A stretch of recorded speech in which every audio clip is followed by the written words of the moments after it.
When we talk about diversity in business and how that is used to navigate uncertain economic times, we're not specifically always talking about diversity in the products that you offer. Because one of the things that you have to remember is that diversity in products means monumentally more overhead and money being expended, which has a negative impact on the potential for your business to be able to grow. I dive into this a lot in our Make and Grow 0 to 100K Craft Business Blueprint series. If you have not checked that out inside of the Sub That Learning Library app, please go and do that. It's about a 6.5 hour audio series. There's a lot of printables in there, and I really walk you through just how to create a strategic business that actually is set up for success no matter what happens. It's one of my favorite series that we have, and there's a bunch of stuff that comes off of it, like teaching you marketing and things like that, to again, really just help you be as successful as possible. But diversity in your business is not really just about the products. It's actually just about having diversity of income sources in your business. Now that can look really different depending on what type of business you have. Maybe you are able to leverage affiliate revenue. Maybe you do a lot of bulk and wholesale ordering.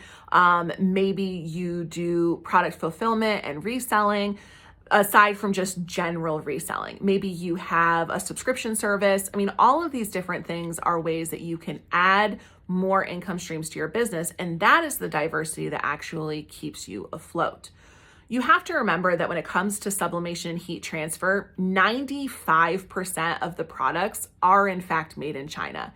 And there is no world in any capacity where that is ever going to really change and have them suddenly be manufactured in the US. If anything, some of those manufacturers will just move to other countries. Like we do have a lot of stuff that's manufactured in Vietnam. So maybe they would move to Vietnam. That is a potential. But moving a warehouse is not like moving your house. There are a lot of extra costs, and those extra costs end up being added to the products as well.